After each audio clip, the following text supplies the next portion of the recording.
မိဘပြည်သူပေါင်းတော်လန်ညချမ်းပါ2ရက်9လ2025ငွေဦးတော်လန်ထိုးစစ်များရဲ့နောက်ဆုံးရခင်းကနေကျွန်တော်အညာသားမှာဆွေးနွေးသုံးသက်တင်ပြပေးသွားမှာဖြစ်ပါတယ်ပထမဦးဆုံးတောင်တွင်းကြီးမြို့နယ်မှာ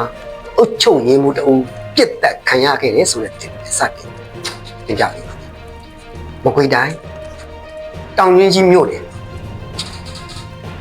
အိုးပေါက်အုပ်စုအိုးပေါက်ကျေးရွာကပြူစောတီခေါင်းဆောင်အုတ်ချုပ်ရင်းမှုပြစ်ခတ်ခံရပြီးတေဆုံးခဲ့တယ်လို့သိရှိရပါတယ်အသက်60အရွယ်ဘိုးပိကခမောင်လက်ဆိုသူဖြစ်ပြီးဇွန်လ29ရက်ည10:00နာရီဝန်းကျင်မှာသူ့နေအိမ်မှာပဲပြစ်တက်ခဲ့တာလို့သိရှိရပါတယ်ဒီတော့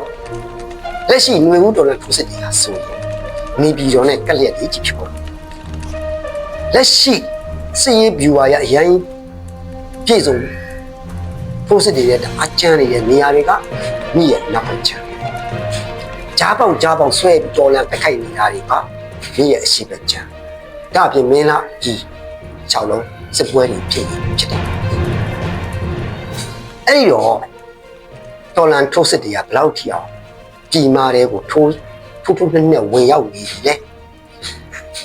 ဒီလိုထိုးနဲ့ဝင်ရောက်နေချိန်တောင်မှအုတ်ချုပ်ရင်းမှုဆိုတဲ့သူတွေကပြည်သူပေါ်မှာမတရားခွန်ကောက်မတရားအုတ်ချုပ်အတ္တမစစ်မှုတန်းလောက်ကိုင်းပတ်ဆက်ရှိရလူကြပတ်ဆက်ပေးရလူကြတော့အိုက်ကလူကိုစီးရင်တွေကဖဲငွေကြေးချုပ်တဲ့သူတွေကြတော့သူကိုနဲ့အစင်မပြေဘူးကိုနဲ့မုန်းတယ်ကိုနဲ့မကြိုက်ဘူးဆိုတာလေအိုက်ကပတ်ဆက်မပေးနိုင်တဲ့သူတွေကြတော့ကျွန်တော်စစ်မှုတန်းတွေစုခေါ်ပြီးတော့စကားဆစီအခဲတာခင်ဗျားပြည်သူဘောကအခွန်ငွေနေငံကောက်ပြီးတော့ခင်ဗျားတို့ကြီးပွားချမ်းသာခင်ဗျားတို့စားတောက်နေတာခင်ဗျားတို့အချုံ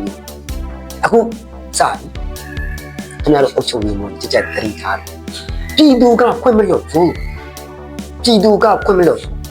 ဒီတော့နေတိုင်းမြို့တိုင်းရွာတိုင်းမှာရှိတဲ့ဆိုတဲ့အုတ်ချုပ်ရင်းဘူးတွေကိုအခုပြစ်မှတ်တွေလာပြီးဖြစ်တဲ့အတွက်အထူးချက်ဂရုစိုက်ပါခင်ဗျားတို့တတိပေးလိုက်မကြခင်ထက်လာမစင်ကျင်ဘူးဆိုရင်အညာမာကခင်ဗျားတို့အုတ်ချုပ်ရင်းဘူးရှင်လန်းမရှိဘူးခင်ဗျားတို့ကဘောပေါင်းမှာကောင်း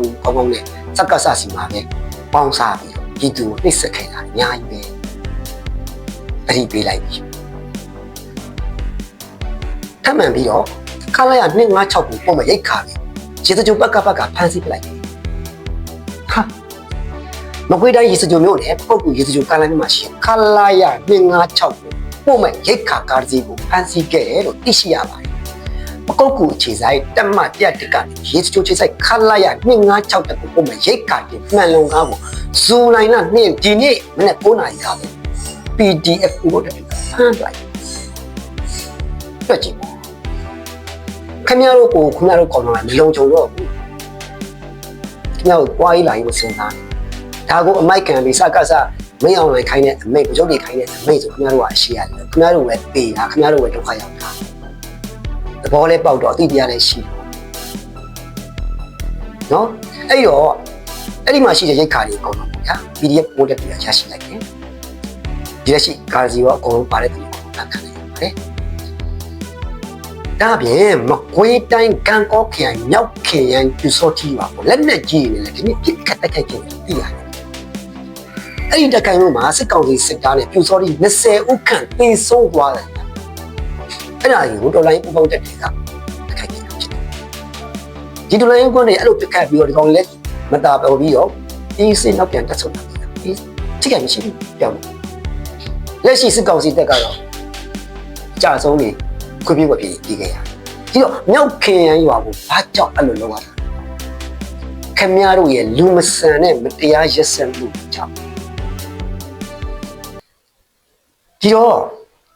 အဲ့မြောက်ခင်ရန်ရွာဆိုတာ PDF လုံးလို့ဆိုပြီးတော့တော်လိုင်းရဲပေါ်နှစ်ဦးကိုအရှင်လက်တစ်ပင်မှာကြိုးချီပြီးမီးရှို့ခဲ့တာခင်ဗျားတို့ပြူရင်းနဲ့စကားစားတယ်အဲ့ဒါကိုမကျေနပ်လို့အခု PDF လူတွေပူပေါင်းတက်တွေကအခုလိုပြန်တယ်နောက်မကြဘူးအဲ့လိုကြက်လို့နောက်စားမှမကြောက်ထပ်လို့အဲ့ဒီရဲ့ရန်ကျိုးကိုပြန်ဆက်တဲ့နေနဲ့ပြည်သူကပြောလို့တွေးချင်းဆက်ခဲ့ပါတယ်လို့အညာဟီးရိုအဖွဲ့ကနေပြီးတော့ထုတ်ပြန်လိုက်တာဖြစ်ပါတယ် နောက်တင်ပုံနေရတော့တမူးခရိုင်ပကဖရဲဘော်10ဦးတပ်ဖြတ်ခံရမှုကိုတဲ့အိန္ဒိယဘက်ကခုချိန်ကြီးအောင်ဖြည့်ရှင်းပေးသေးပါဘူးဒီတော့ပြည်သူ့ကာကွယ်ရေးပကဖရဲဘော်10ဦးကအိန္ဒိယနိုင်ငံအာတန်ရိုင်းဖယ်တပ်ဖွဲ့ကပြစ်ခတ်တပ်ဖြတ်ခဲ့တဲ့ဖြစ်စဉ်နဲ့ပတ်သက်ပြီးတော့တလာခွဲကြာတဲ့အထိအမှုမှန်ပေါ်ပေါက်ရေးအတွက်အိန္ဒိယဘက်ကဖြည့်ရှင်းခြင်းမရှိသေးတယ်လို့ရော်ကြီးလည်းမပေးသေးဘူးလို့သိရှိရပါတယ်ပြည်စုံသူတွေရဲ့မိသားစုများမျိုးသားညီညွတ်ရေးအစိုးရ NUG ကအစီအစဉ်နဲ့တဦးရင်ထောက်ပံ့ငွေ15သိန်းစီပေးအပ်ခဲ့တယ်လို့လည်းသိရှိရပါတယ်ဒီတော့တမူးခရိုင်ပြည်သူ့ကာကွယ်ရေးအဖွဲ့ရဲဘော်10ဦးအိန္ဒိယနိုင်ငံအာတန်ရိုင်းဖယ်တပ်ဖွဲ့ကနေစီနင်းဖန်စီပစ်တပ်ဖြတ်ခဲ့တာဖြစ်တယ်ဒီတော့အဲ့ဒီ PDF ဘက်ကတွေကအိန္ဒိယကိုတိုက်နေတာမဟုတ်ပါဘူးအိန္ဒိယကိုတော်လှန်နေတာလည်းမဟုတ်ပါဘူးမတရားတစ်ဖြစ်ကျွန်တော်ဒီမြန်မာနိုင်ငံမှာစက္ကမတရားတစ်ဖြစ်အာဏာသိမ်းပြည်သူကငြိမ်းချမ်းစွာဆန္ဒပြနေတဲ့အပေါ်မှာတနက်တည်းနဲ့ရက်ဆက်စွာတပ်ဖြတ်မိရှုပ်ဖန်စီကြလို့တာလေပြန်လည်တော်လှန်နေတာဖြစ်ပါတယ်အဲ့ဒါကိုလက်ရှိအိန္ဒိယဘက်ကပြီးတော့အဲ့လိုရက်ဆက်တက်ခဲ့တာဆိုများစွာစိတ်မကောင်းဖြစ်ရပါတယ်အဲ့ဒီအတွက်ကိုလည်းအိန္ဒိယအနေနဲ့အများဆုံးကောင်းတယ်ဖြစ်ရှင်းပြီးတော့လက်နာဆိုပြီးနာပြီးမျက်နှာမှုအလျောက်ပြန်လဲပြီးတော့ကိုကြီးပြည့်စုံခြင်းပါတယ်ဒီတော့အဲ့ဒီလိုမျိုးမျက်နှာကြီးပြည့်စုံရင် NUG ကတောင်းဆိုထားတယ်လို့သိရပါတယ်အဲ့ဒီတောင်းဆိုမှုပေါ်မှာအိန္ဒိယဘက်ကလည်းဇုံတရားတွန့်နေခြင်းမရှိသေးဘူးလို့သိရှိရပါတယ်ဒီတော့ NUG လူချင်းများလည်းထပ်မံပြီးတော့အဲ့ဒါကိုခိတိရောက်ဖြစ်အောင်ကိုကြီးဆောင်ရွက်ပေးစေလိုပါတယ်နောက်တစ်ပုတ်အနေနဲ့ကတော့ပသိမ်မျိုးအမှတ်3ရက်ပဲမြို့မရဲစခန်းပေးရှိဆိုင်ကမ်းမြောက်ကိုအကြမ်းဖက်စစ်တပ်ကတင်းအရမဝင်ရောက်ဖယ်ရှားခိုင်းတယ်ဒါအပြင်ပသိမ်မျိုးမဟာဗန္ဒလမကြီးအမှတ်3ရက်ပဲစခန်းပေးမှာရှိတဲ့ဆိုင်ကမ်းစစ်တပ်ခန်းအနောက်ဒါအပြင်ယနေ့မွန်လက်တိုင်ကလည်းကြောက်တိုင်ဘောလုံးဝင်းမှာရှိတဲ့ဂျော်ဒန်ဘက်ကဆိုင်ကမ်း20ကျော်ကိုလည်းပိုက်ရှင်တွေကိုလည်းအကြမ်းဖက်စစ်တပ်ကအုပ်ချုပ်ရေးမှုတွေကအစည်းအဝေးခွန်ပြစုံတယ်လို့သိရပါတယ်။ဘာဖြစ်လို့လဲ။အမှန်တကယ်တော့စက္ကဆိုင်ကြောက်တရားသူတို့ရဲ့ရဲစခန်းပေးမှာဒါတွေရှိနေရင် PDF ကလာတိုက်သူပြန်လဲပြီးတော့တိုက်ပြန်လဲပြစ်ခတ်တယ်အဲ့ဒါကိုသူတို့ကြောက်တာအကြောက်တရားကဘယ်လောက်ဆိုးဝါးလဲခင်ဗျားတို့ကကြောက်ရင်လည်းပြည်သူကိုဒုက္ခပေးတယ်ပြည်သူကိုဒုက္ခပေးတယ်ဟိုနေရအာဏာယူပြန်တော့လေပြည်သူကိုရက်ဆက်စာတက်ဖြတ်တယ်ပြည်သူကိုကျင်နာစွာဆက်ဆံဖို့ပြည်သူပေါ်မှာလေးစားဖို့ပြည်သူကိုတတ်ဖို့တော့ခါမှခင်ဗျားတို့မလာခဲ့ဘူးအခုလည်းခင်ဗျားတို့အကြောက်တရားနဲ့ခင်ဗျားတို့ဖြစ်တဲ့ကိစ္စသူ့ဟာသူစီဝါရေးကောင်းအောင်လုပ်နေတဲ့ဆိုင်ကနေမတရားဖြစ်စီခိုင်းတယ်ဖယ်ရှားခိုင်းတယ်ဒီတော့ခင်ဗျားတို့အကြောက်တရားကတော်ဆူဆူဝါဖြစ်နေမကြခင်လာတော့မှ PDF ပို့တယ်တရားမကြခင်လာတော့မှဟုတ်လက်ရှိပြည်သူကငြိမ်းချမ်းစွာဆန္ဒပြတော့ကတည်ရဲတဲ့ကောင်ဖက်ခဲ့စီတနက်ကင်ပြီးတော့ခင်ဗျားတို့စိတ်ကုန်ခဲ့တာခင်ဗျားတို့မှမရှက်ဗျာလက်နဲ့မရှိတဲ့ပြည်သူကိုနှုတ်စိတ်ကုန်ခဲ့တာအခုပြည်သူကပြန်ပြီးလက်နဲ့ကင်ပြန်ချတော့ခင်ဗျားတို့ကကြောက်တော့ပါဖြစ်တယ်လက်နဲ့မကင်တဲ့ပြည်သူထပ်ပြီးဒုက္ခပေးတယ်ဒါအပြင်မြန်မာစစ်ကြောင်တွေကိုအိန္ဒိယနာကလက်နက်ကင်အဖွဲ့တွေကအတင်းအဓမ္မစက်ကြီးကောက်နေတယ်ဆိုတဲ့သတင်းတစ်ခုလည်းရှိခဲ့ပါတယ်ဒီတော့အဲ့ဒီမှာ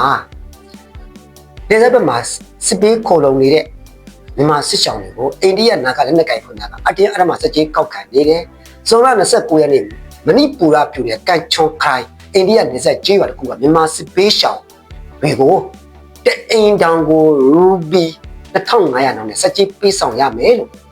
အိန္ဒိယနာကလက်နက်ကင်များကအဓမ္မငွေကြေးကောက်ခံနေတာလို့ဆိုပါတယ်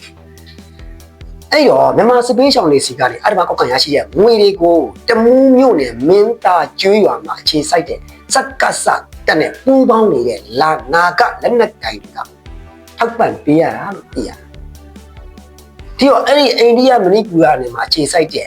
NSCNIM တကူ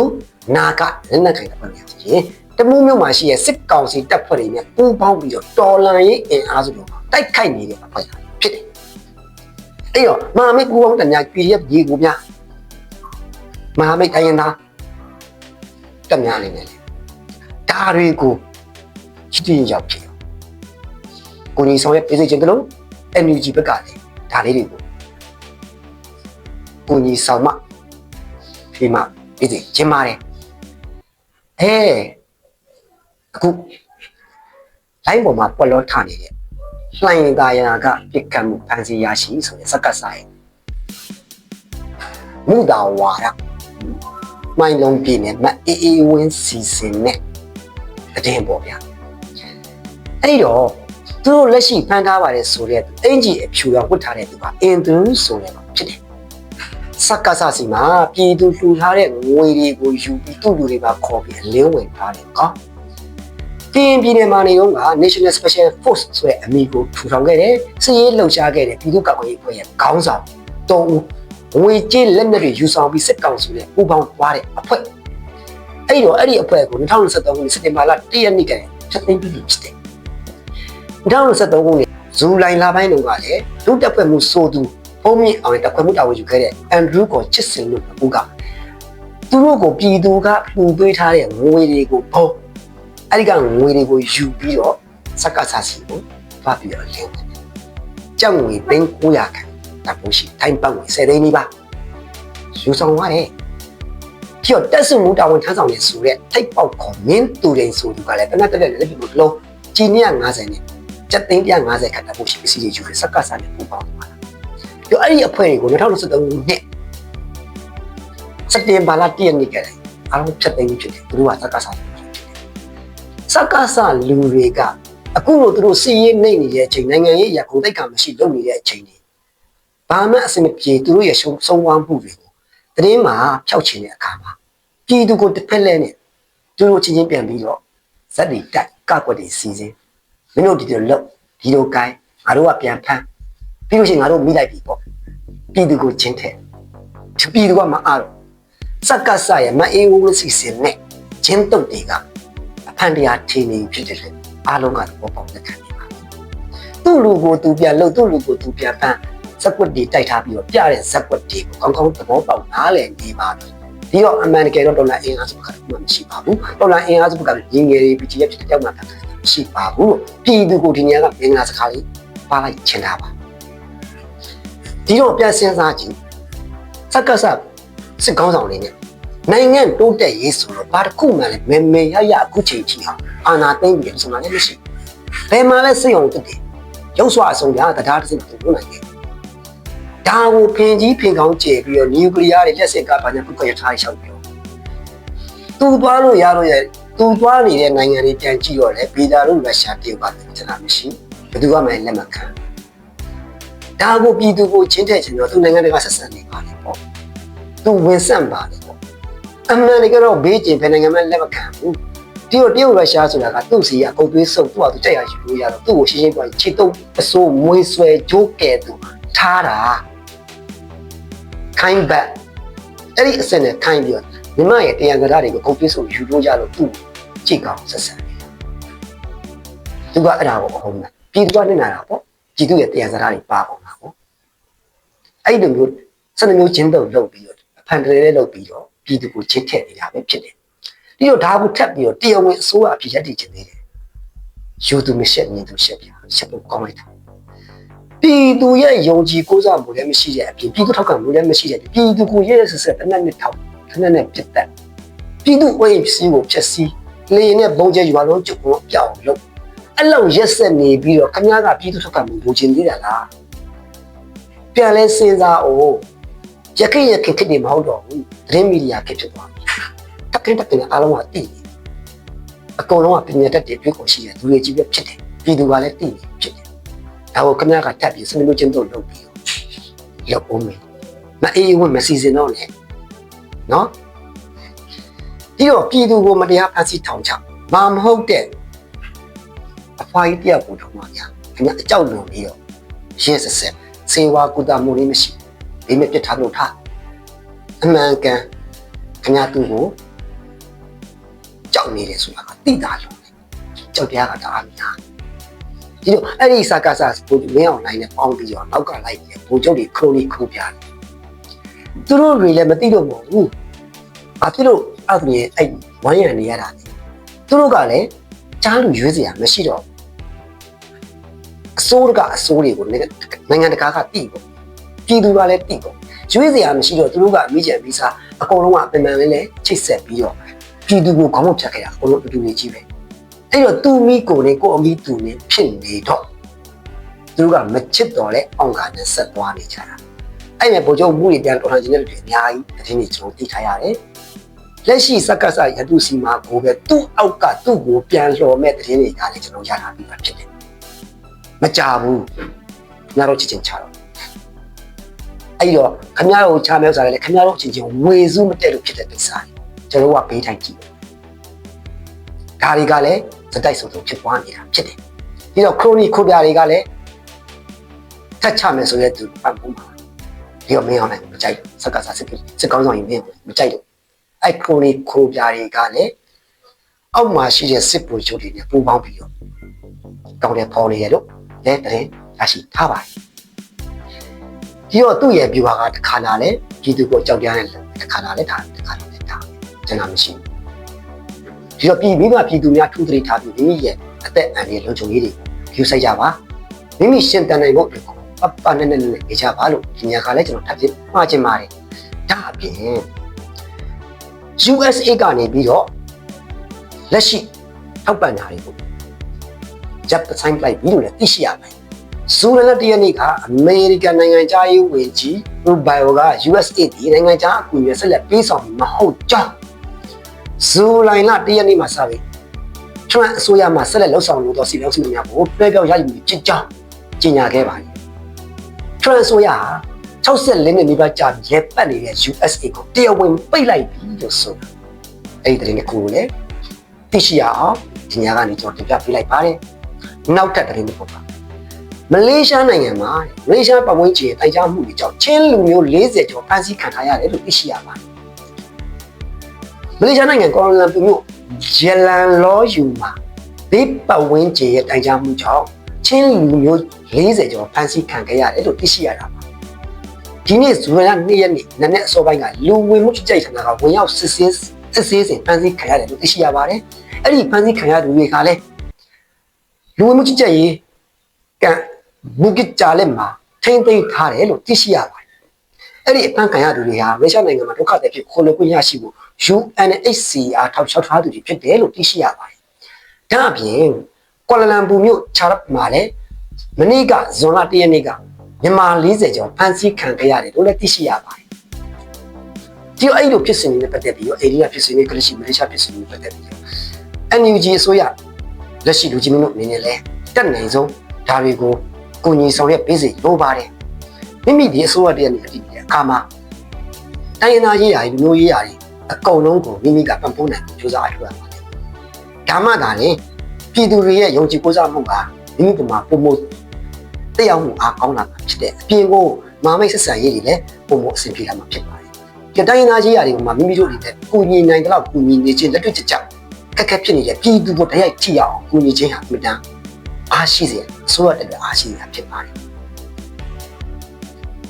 ဒီတော့ကျွန်တော်တို့လက်ရှိ energy နဲ့လည်းထိရောက်တော့စက်တဲ့ခက်ခဲနေတော့မြေပြင်မှာရှိတော့ဒုက္ခရောက်နေကြတော့ကြေးရပြည်သူများမြန်မာနိုင်ငံပြည်သူများနေဆက်ဒေသတွေမှာရှိတဲ့ပြည်သူများကိုလည်းတက်နိုင်ဆုံးကိုယ်ဆောင်ရွက်ပံ့ပိုးပေးကြပါလို့ energy ဆိုရတော့မေတ္တာရပ်ခံရင်းနဲ့မိဘပြည်သူပေါင်းကိုယ်စိတ်နှပြကျမ်းမာချမ်းသာကြပါစေဘေးဒုက္ခအန္တရာယ်ပေါင်းလည်းကင်းဝေးကြပါစေ